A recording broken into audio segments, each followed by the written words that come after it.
Yes, mbaniza kadi kano. Mwasibye mutya muli mutya ngenda kubasaba mu subscribing ate munyigene kade bagita faadi TV UG mbane updates ezina value mbana amawuli agaba gatambula kwetole gwanga lya Uganda. Mwasibye mutya mwena baje kumideko mwena baje following ne gamba ati stay on YouTube platform dosigalenga on following bagita faadi TV UG. Pastor Bugingo Bamudiza Emotoka Gyebamukubilamu Amasasi mwaka guno gwa 2020 nga gutandika mwezi gwa January ndozo banga 3 ndoza nga tutandika mwezi gwa January mwaka guno gwa 2020 Emotoka Gyebamukubilamu Amasasi omwafira Richard Muhumuza yali bodyguard we gwali alumiza ati yali mukadde wa kanisa ku chachi wali ku chachi ya HPM also prayer ministry wali asadiza wali kukananira nti Pastor Bugingo polisi yagamba ati jja kwefulumya report yenkomedde wakwatwa nakuba reporter yankomeredde efuluma abasinga tebasiima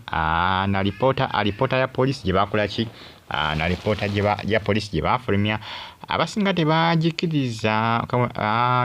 ya Pastor Bugingo gamba nti nno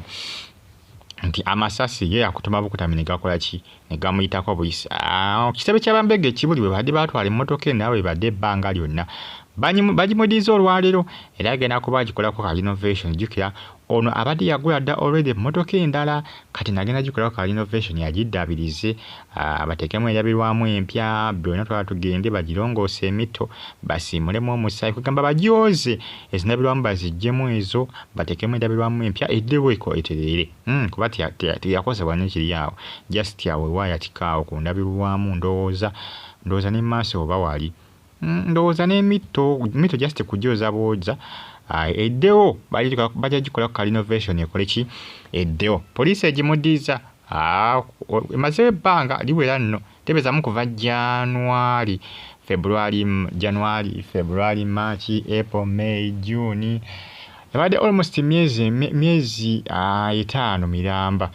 kubanga Obamukubira Amasasi January yali yakatandika mu nnaku ezisookera ddala wakati we 2 ne 3 kwa kuli olunaku z'omwezi entuufu ze bakubiramu Pastor Bugingo Amasasi. Abasinga bakyawakanya baga polisi mwadinzeko kumudiza emmotoka omusajja oyo zemusoka mu confirming ne mulaba oba talina musanga abasinga bakyatibagaana okukkiriza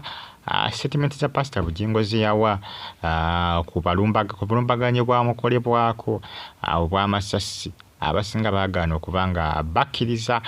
ensonga eno ne polisi yagambye wayi katumudize emmotoka ye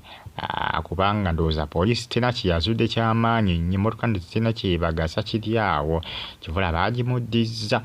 naye nga abasinga bakyakola ki bakyagamba nedda tetwasiima na kya Pastor Bugingo statement ze abasinga baziyisaamu ebituli binagwerawa binakomawa subscribinga nyiga kade bagita faadi TV UG amawulimba nago agaba gatambula okwetola eggwanga lya Uganda. Emotoka yeyo eriko praise God yo gye bamulumbiramu gye bamukubiramu amasasi abatemu baali batagetinze ndowooza yo gwe baali batagetinze wabula mu kifo kye basangawo mukulu amuhumuza yaliwo era amasasi gugakola ki amasasi gwe galya musajja wattu Pastor Bugingo y'amasasi tegamukosa era ne agamba nti yakola ki yagwa cover kyovula tegamukosa gakosa amukulu amanyikiddwa nga Muhumuza eyali driver we bagita faadi TV subscribe bwatonyigene kale bagimudiza emmotoka enkya ya leero polisi wali ku kitebe kyabambega ekibuli bagambye wayi katumudize emmotoka bagimudiza ndoza polisi esazewo negamba wayi katukole ki katugimuwe Pastor Bugingo bagimudiza emmotoka wabula polisi yagamba nti ekyagala masito okubanga enoonyereza erabe Pastor Bugingo yava n'agamba nti polisi naye okunoonyereza nti ekukoze empola olw'ensonga nti asula ku bunkenke yasula mu kutya tateredde kubanga era alikirisawo n'abasajja bayinza okuddamu ne bakola ki ne bamulumba wabula abasinga bagamba waapi